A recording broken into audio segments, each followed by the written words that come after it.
Wollifer received a life-saving liver transplant at only 11 months old. Jean Ann Love was 11 years old when she received a life-saving heart transplant. Both of them are alive today because someone decided to make the ultimate sacrifice and become an after-death organ donor. Around 121,346 people are waiting in the U.S. for some type of transplant. I'm here today to help you understand the importance of after-death organ donation, and also in hopes that you will decide to become an organ donor as well. My first main point is why you should become an organ donor.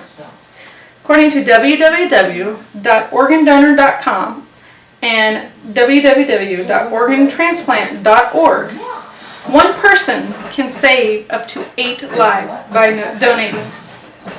Around 121,346 people are waiting for a transplant in the U.S.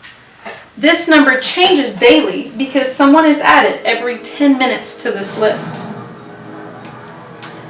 79 people receive a transplant daily, while sadly, 22 people will die while waiting for a transplant.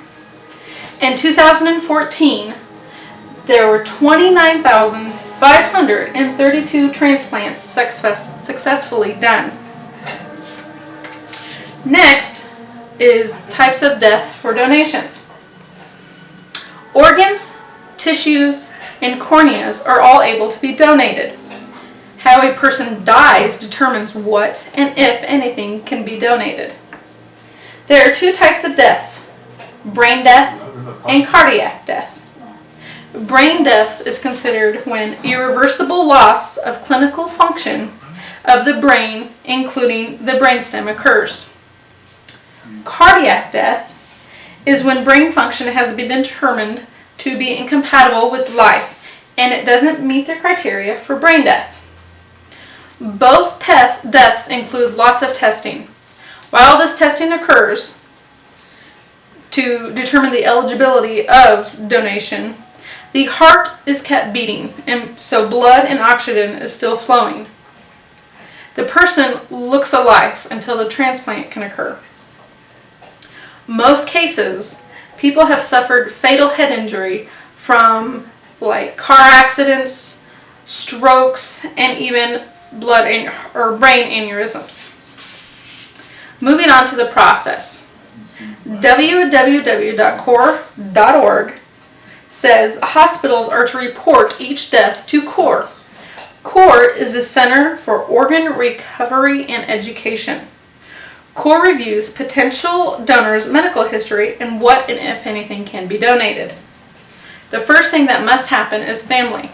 Family has to give their authorization for it to go any further.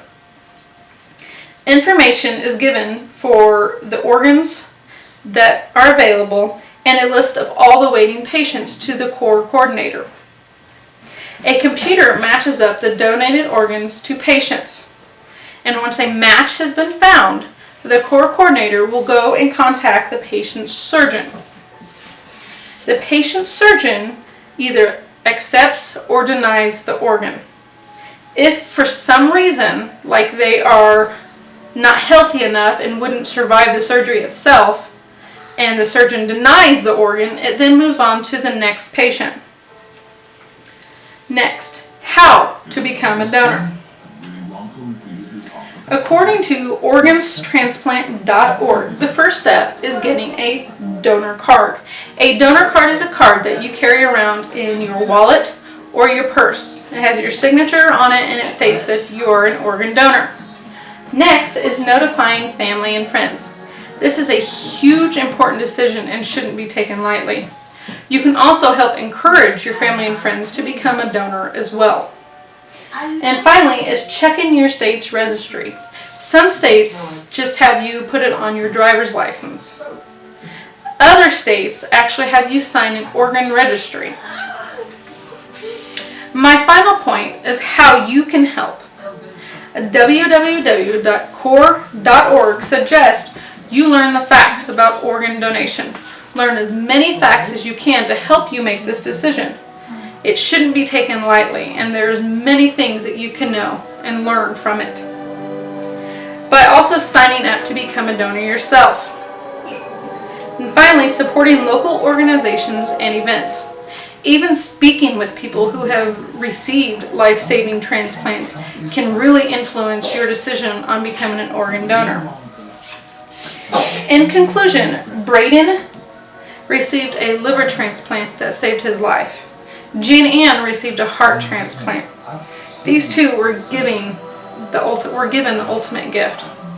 With around 121,346 people waiting in the U.S. for that second chance. Sadly, 22 people are dying. You can help change these numbers by becoming an organ donor. Thank you.